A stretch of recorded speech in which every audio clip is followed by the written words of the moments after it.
Welcome back to Ghost Voice Diaries.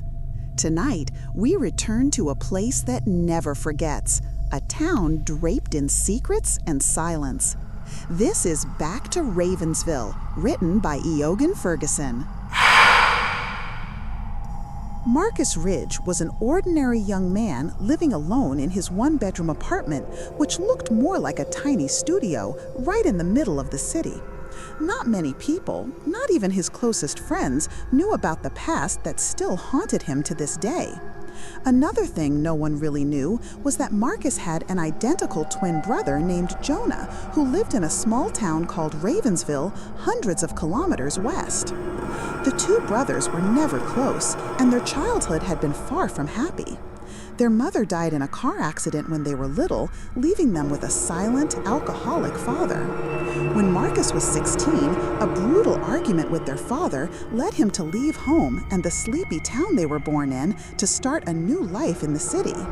Over 10 years had passed since then, and Marcus had never once returned home or visited his father and brother for Christmas. It was as if he had disappeared from the face of the earth. Then one day, news came from a distant relative. Their father had died. Marcus decided to return home to see how his twin was doing.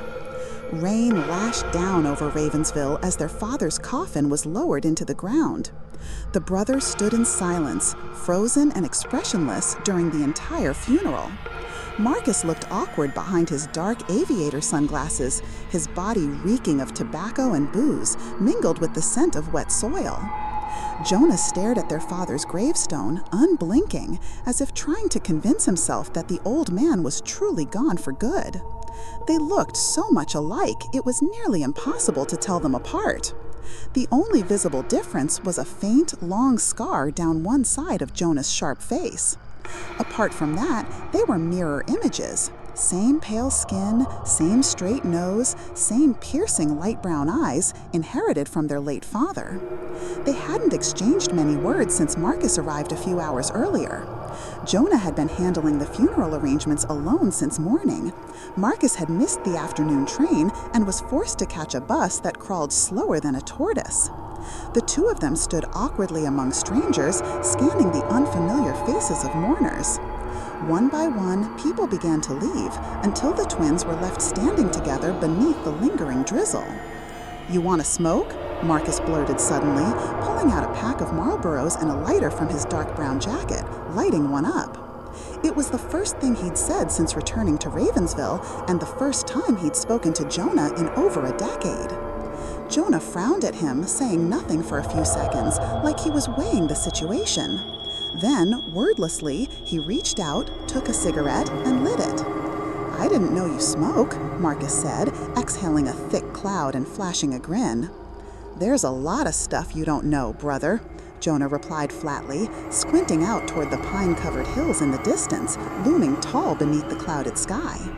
"Maybe we should talk, so I can catch up on whatever the hell's been happening here while I was gone." Marcus studied his brother's face for a long moment. It felt like he was standing in front of a mirror, staring at his own reflection.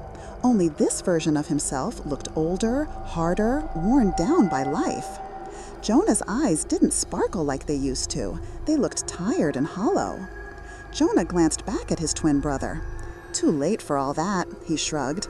"He never stopped saying your name, not once, ever since he found out the cancer was terminal and that he was going to die." Marcus stayed quiet. There was bitterness in Jonah's voice. He could hear it clearly.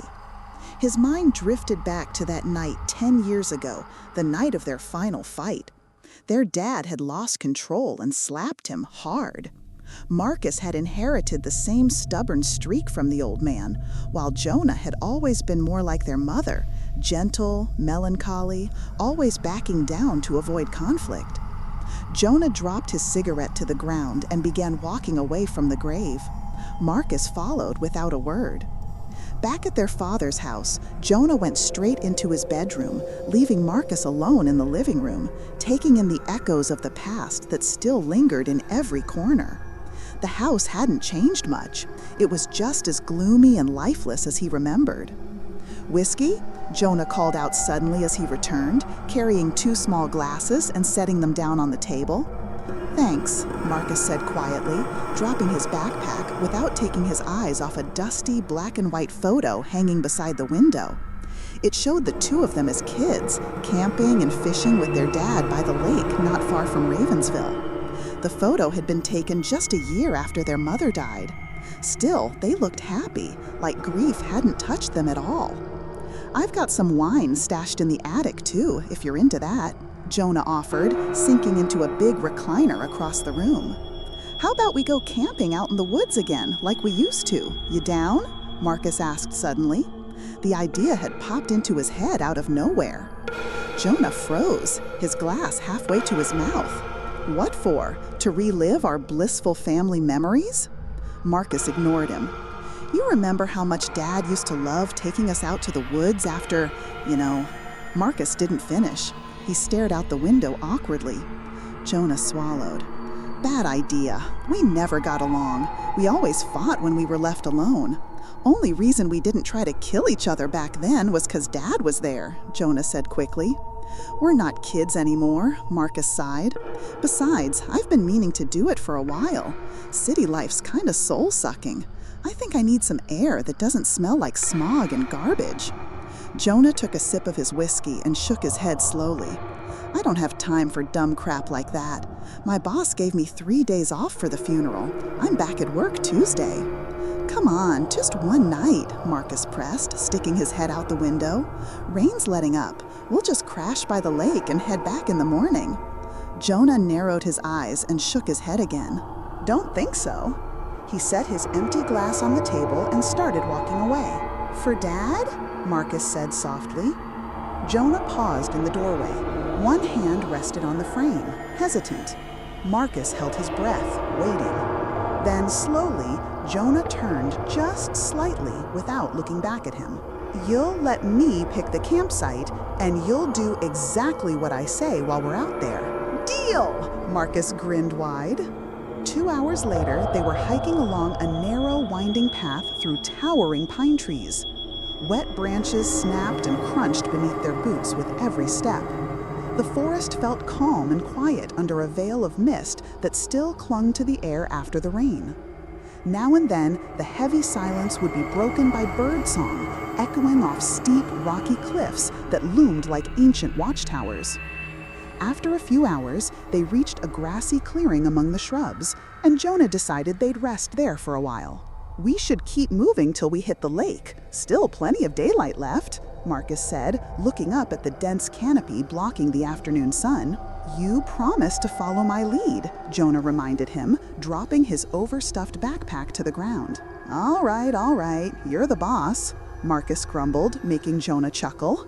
"At least tell me you've brought a map."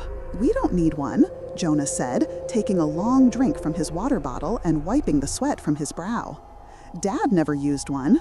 Said our old camping spot didn't even show up on any map, but he knew the way by heart." "Yeah, and you do too?" "The lake's west of town. We just follow the trail. It's not rocket science." "This trail goes south, though, pretty sure. There's a creek up ahead that leads to the lake." "Nope, you're thinking of a different trail that loops back toward town." Marcus shrugged, not in the mood to argue. "You're the boss." They were about to start moving again when a sudden downpour forced them to scramble and pitch an emergency tent. Marcus pulled out their gear from his pack, cursing under his breath. The peaceful forest was instantly drowned in the icy roar of the rain. "Screw this! I'd rather walk home soaked than spend the night here," Marcus muttered, crawling into the tent behind Jonah. "This was your idea," Jonah shot back. Marcus clenched his jaw, keeping the rest of his complaints to himself. The rain didn't stop, even as the sun dipped below the western horizon. Darkness slowly crept through the forest like a thick black blanket. The wind and rain battered their tent, and all they could do was lie there, listening. Close to midnight, Marcus woke up. A warm, golden glow flickered through the fabric of the tent. He sat up and saw Jonah sitting under a large oak tree nearby, feeding a fire that crackled as it devoured the dry branches they had gathered earlier. The rain had stopped, and the forest had gone eerily silent again. "Hey, Sleeping Beauty. Hungry? I made dinner," Jonah said, noticing Marcus was awake. "What time time is it?" Marcus asked, stretching and yawning before crawling out to the fire. "Man, this feels good." He rubbed his hands together and held them near the flames. 23 to midnight. Jonah handed him a can of beer and a steaming bowl of soup. "We were out that long?" "You were. Snored like a dying moose. I barely got any sleep." Jonah shook his head. "Sorry, man. Haven't slept that deep in ages." Marcus slurped his soup greedily, eyes closed, savoring the warmth. "What have you been doing in the city anyway?" Jonah asked, cracking open his beer. "Oh, you know, stuff. Bills to pay. I do side gigs here and there." "And you still had cash to send Dad every month?" Marcus froze, spoon midair. He stared at Jonah. "How did—" "I know everything, Marcus. You really think we bought that story about a pension from some great-grandma who died like 50 years ago?" Marcus said nothing. The fire popped softly, filling the silence. "I'm sorry," he muttered. "I should have sent more for his treatment." "There wasn't much we could do. You know how stubborn Dad was, just like you. He hid it from everyone. By the time the docs found it, it had already spread. Chemo wouldn't have done shit, and he didn't want to blow money on something pointless." Marcus took a sip of beer and sighed. "I used to love it when he took us camping like this," he said. "I'd always beg him to stay out longer." Jonah nodded. "He told me once, when he was young, he'd go out camping and fishing solo for days. Dude had guts. No electricity, no phones, no GPS. What if he'd gotten hurt or something?" "I don't think we'll ever be that badass," Jonah laughed. "Different generation. They were raised tough." "But I remember him telling me once, during one of his solo trips to the north end of the lake, near that old ghost town, he saw something. Scared the hell out of him." "Oh yeah? I don't remember him ever telling me that. What'd he see?" He wasn't sure, but whatever it was scared him so bad he never went near the North Woods again. I remember the look in his eyes when he said it. "Never go near the North Shore. Stay the hell away from that cursed place." Marcus laughed. "Man, Dad used to make up the creepiest stuff just to freak us out." "Maybe, but he said even the animals avoid that place. Whatever's out there, it's bad. We shouldn't go near it." Jonah tossed his empty can in a plastic bag and stretched with a yawn. "Oh, I'm gonna crash. I'm wiped." "You don't want to hang out a little? Share a smoke?" Marcus pulled a pack from his jacket. "Nothing left to say," Jonah called from inside the tent. A moment later, he was out cold, leaving Marcus alone by the fire, smoking and sipping his beer. Around 2 in the morning, Jonah woke up to Marcus gently shaking his shoulder. He opened his eyes to see his brother's pale, tense face hovering above him. His lips twitched, and his breathing was shallow and fast. "What's going on? Why are you—" "Shh!" Marcus pressed a finger to his lips, glancing toward the tent's entrance with a worried expression. "What is it, Marcus?" Jonah asked, rubbing his eyes. "There's something out there." "What do you mean, something?" Jonah sat up, frowning, his patience wearing thin from being yanked out of sleep. "I don't know. Thought it was a bear at first, but its skin looked too smooth, like weird smooth. And it's just been watching me from the dark, not moving, not making a sound." "What exactly did you see?" "I don't know, man, but there's something in the trees." Jonah shoved Marcus's hand off his shoulder, irritation rising. "If this is your idea of a joke, it's seriously not funny. God damn it, Marcus. This is why I didn't want to come out here with you. You always pull this crap, ruin everything like when we were kids." Marcus looked hurt. "If you don't believe me, go look for yourself," he said softly, shifting aside so Jonah could sit up and move freely. Grumbling, Jonah crawled to the front of the tent and peered through the slightly open flap. The fire outside was still flickering low, and the woods were dark and still. "I don't see jack shit," he whispered to Marcus, who crouched beside him. "At the edge of the forest, between those pine trees over there," Marcus whispered back. Jonah squinted, ignoring the dim firelight. Then he saw it. 2 large, round eyes glowing faintly, reflecting the firelight high up in the trees. "Owl?" he murmured, trying to focus. "Or maybe a rack?" He didn't finish. The fire dimmed suddenly, and the glowing eyes blinked. Then Jonah saw it, a long, pale, bony arm emerging from the darkness as the thing, whatever it was, began descending from the tree. Every hair on Jonah's body stood on end. "Marcus," he hissed, "the fire!" "What about it?" Jonah didn't answer.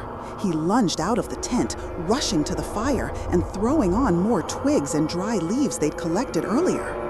Flames flared brighter instantly. "Dude, what the hell is going on?" Marcus scrambled out behind him.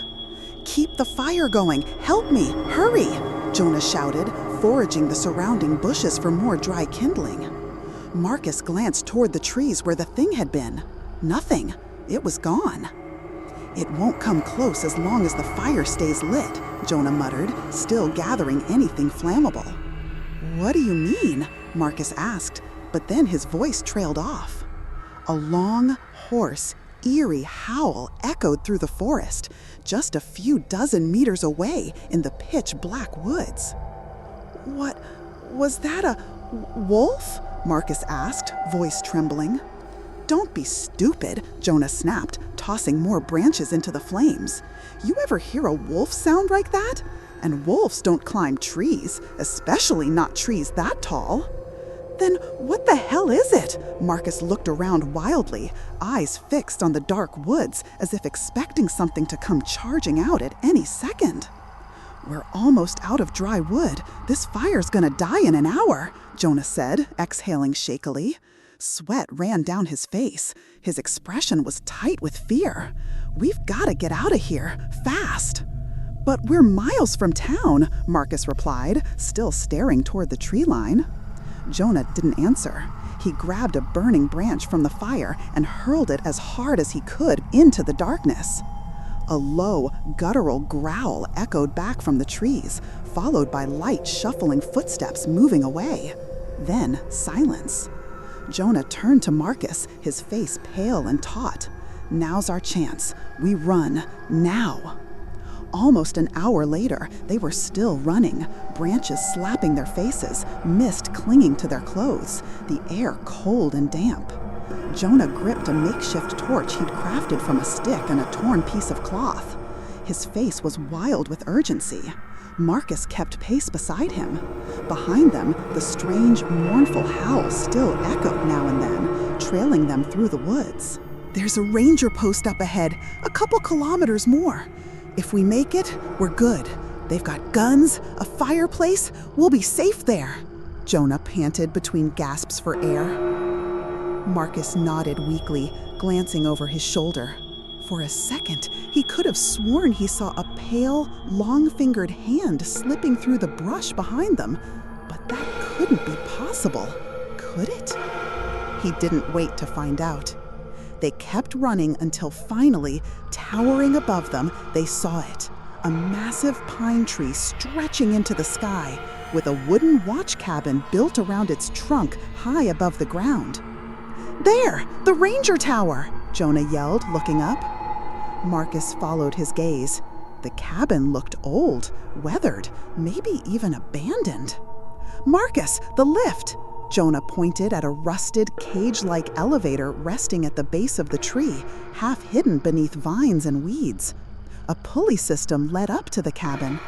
"Hurry," Jonah said. "Let's hope this thing still works." They climbed in. Jonah scrambled to find the lever. His fingers found a rusted handle and pulled it. The old machine groaned, screeched, and shuddered, but didn't move. "You think this thing can hold both of us?" Marcus asked nervously. "It has to," Jonah muttered to himself. The torchlight danced in his wide, anxious eyes. "It has to."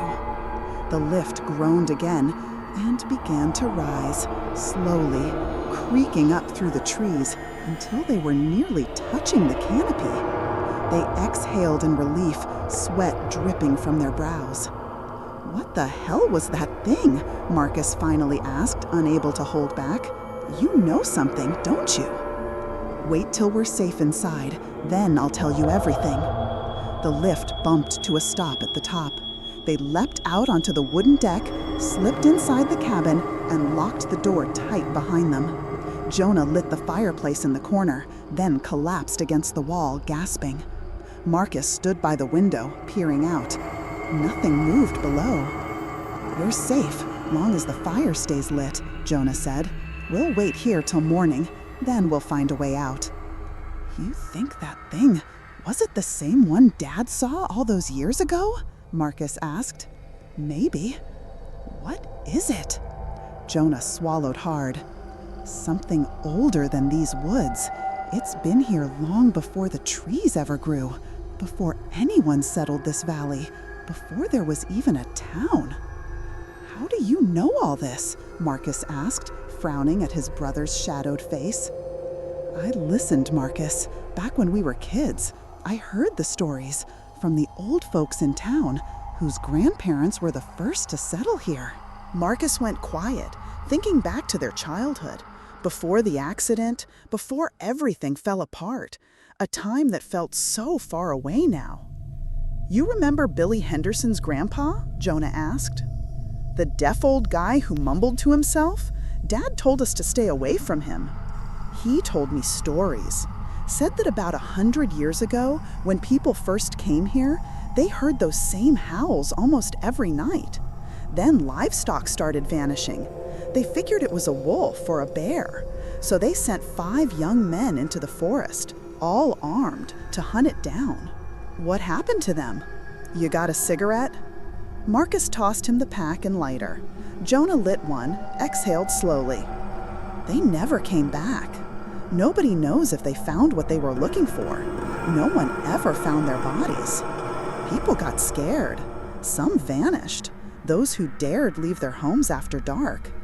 That's when the legend started, that something was out there, something hunting. One by one, folks packed up and left, Jonah continued, moved away from the lake, far from the woods, and founded a new settlement to the east. That's how Ravensville started. So that's why the old town near the North Shore is abandoned? Marcus asked. Jonah nodded. Dad always said it was because the lake would flood and the town sat in a dip in the land. But that's not what Billy's grandpa told me. Come on, Jonah. That guy was nuts.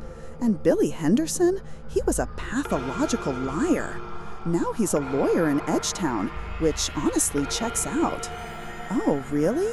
I haven't heard anything about him since his folks died. I ran into him once in Edgetown a few years back. Still the same arrogant windbag. Even made fun of my suit and offered to buy me a new one.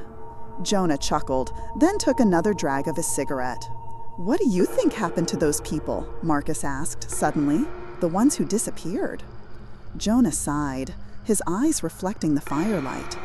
Once that thing in the woods got a taste for human flesh, it stopped hunting animals. That's why it started creeping into town at night. People who stayed outside past sunset, poof, gone. Nobody vanished in daylight, and never when there was a fire nearby. So, we're safe as long as the fire's going. Marcus glanced at the flames dancing in the corner.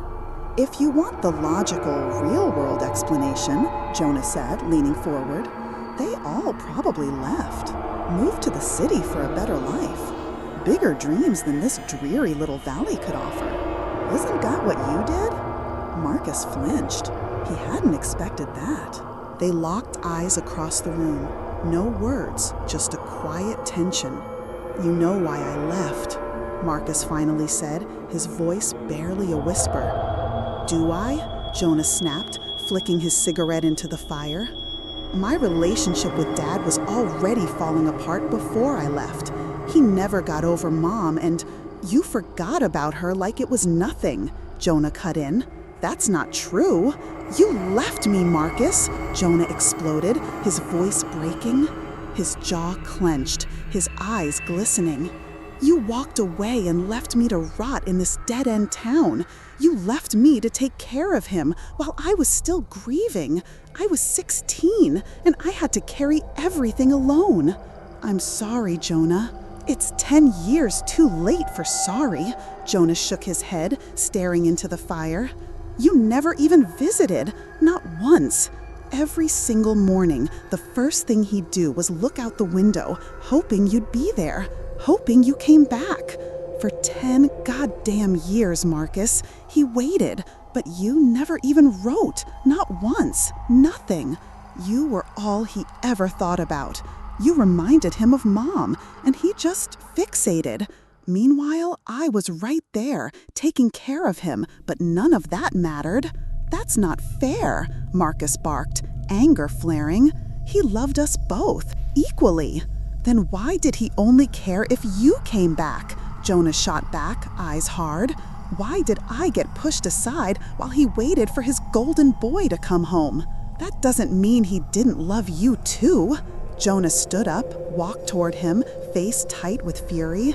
I took care of him. I was the one who stayed. I was the one who fed him, cleaned up after him, watched him waste away. But the only name he ever said was yours. I swear to God, Jonah, I wish I could go back. I'd do it all differently. You know, Marcus, Jonah said, voice low and bitter, fingers grazing the long scar on his face. We might look the same, but all Dad ever saw in you was her. You were her. When you left, it was like losing her all over again. That's what broke him. That's what killed him. You didn't just leave him, you destroyed him.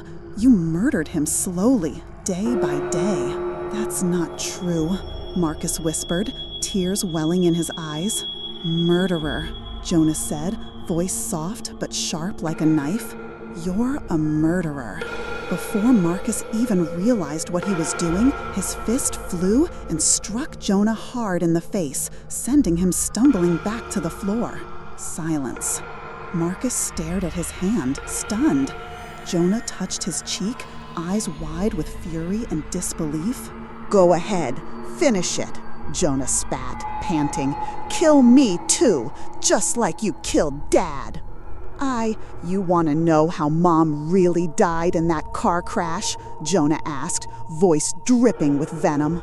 Marcus couldn't breathe. We were fighting in the back seat that day. You were punching me over and over. Dad lost control, didn't see the truck coming. Marcus's head spun. He tried to remember, but all he saw was blackness. She died on impact. The rest of us, me, you, and Dad, we survived. Marcus felt like the floor had dropped out from under him. No, that's not true. If you don't believe me, go read Dad's journal. It's in his bedroom drawer. He wrote it all down. Maybe we were too young to remember, but Dad never forgot. He saw that crash in his nightmares every night. That's why he changed. That's why he drank, because he never slept again. Jonah, no! Please tell me you're lying, please! Jonah let out a quiet, bitter laugh. Oh, my dear twin brother. You started all this. Took Mom, then Dad. What's next? Me? There's still room in the ground next to them, if that's what you want. Thunder cracked outside.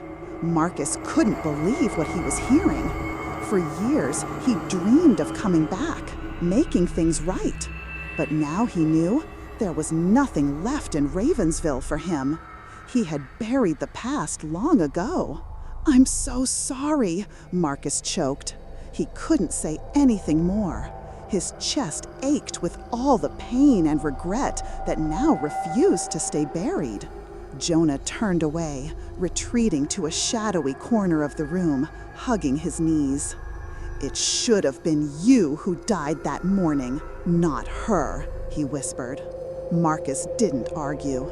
He quietly walked to the door, opened it, and stepped out into the storm. Rain poured across the valley once more, but nothing moved in the trees. No monster waited in the shadows. Only guilt, only sorrow, only heartbreak and darkness, destined to haunt them both for the rest of their lives. That was Back to Ravensville by Eoghan Ferguson. Sometimes returning home means waking old ghosts. If this story gave you chills, remember to like, comment, and subscribe. There are always more shadows to follow in Ghost Voice Diaries.